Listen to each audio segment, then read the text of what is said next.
Sir, the scheme contemplated in Section 13 of the Banking Companies Acquisition and Transfer of Undertakings Act is under preparation. Government officials are consulting the Reserve Bank and the chief executives of nationalized banks. Whatever constructive suggestions you may make will be taken into consideration.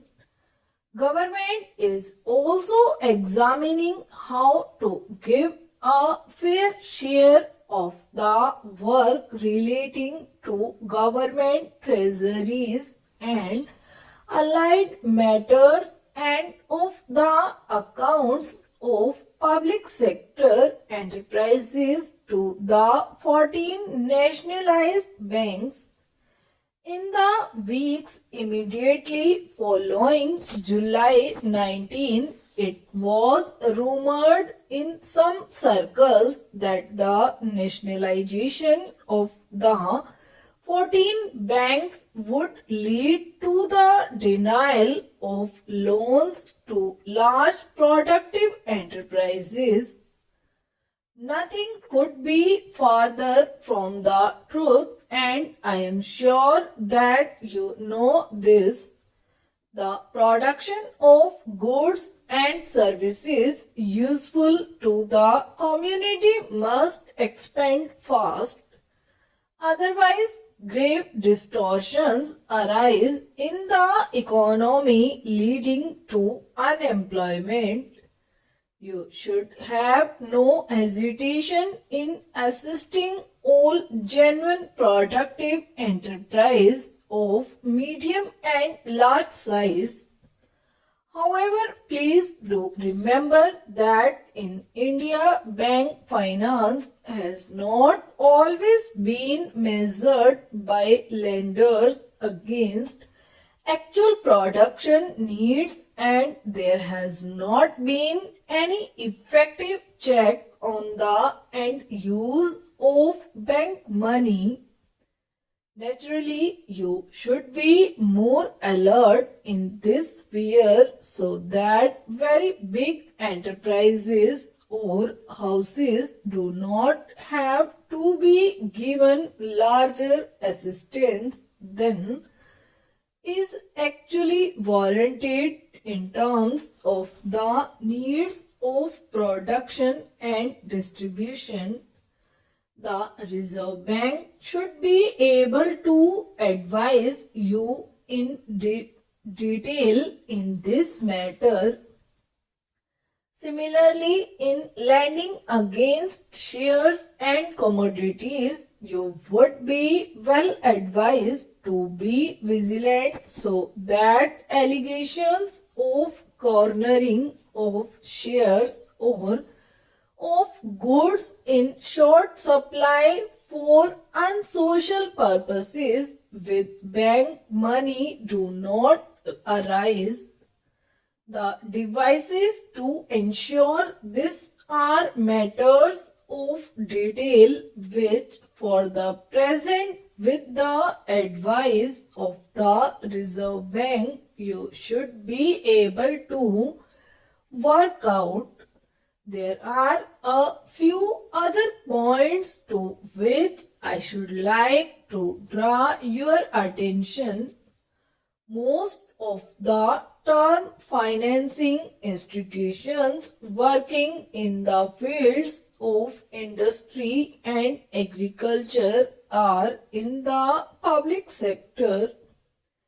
As there is a government representative on the board of every financial institution, there is greater opportunity than before to coordinate our actions and attitudes with term financing bodies, particularly at the state level, so that the short-term and long-term needs of development are adequately taken care of.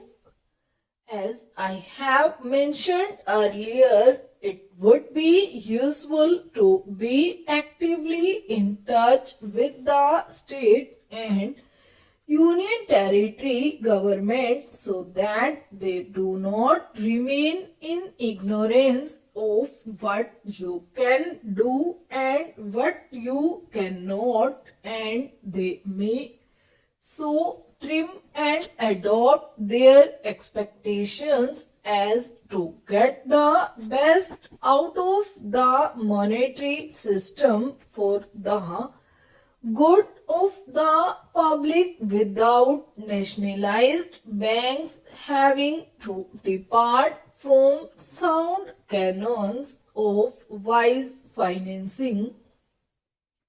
Incidentally, this might mean you are subjecting governmental projects to constructive but careful scrutiny, advising the governments what particular precautions they should take in their own and the public interest, and you discontinuing the hitherto frequent practice of leaning heavily on government guarantees. You are aware of the current tensions in the minds of the rising generation and the main causes of these. One of the irregularities we must correct is the complaint of neglect and incomprehension which the student community appears to make against established authority. It is good to learn that some of you have schemes for financial assistance to students in need. These schemes deserve wide publicity. Those like you who have knowledge and experience of business, industry and the monetary system can also usefully establish closer touch with the student community. Perhaps you and your senior officials could occasionally arrange meetings with young people and also with other sections of the public. I am glad to know that some of you are trying to use Hindi and regional languages in your contacts with your customers and the public. I think it is necessary to evolve some positive attitude to the language problem over which there are strong feelings in the country. I should like to assure you that the government has no intention of forcible amalgamation of one nationalized bank with another or of upsetting the management of any bank which does its best to achieve well-known objectives. If structural changes in banks are felt to be necessary in the light of working experience wherever possible, these should come about through consultation and coordination.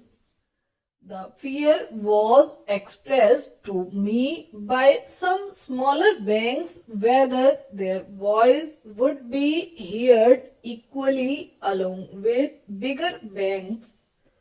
I am sure that his will be so.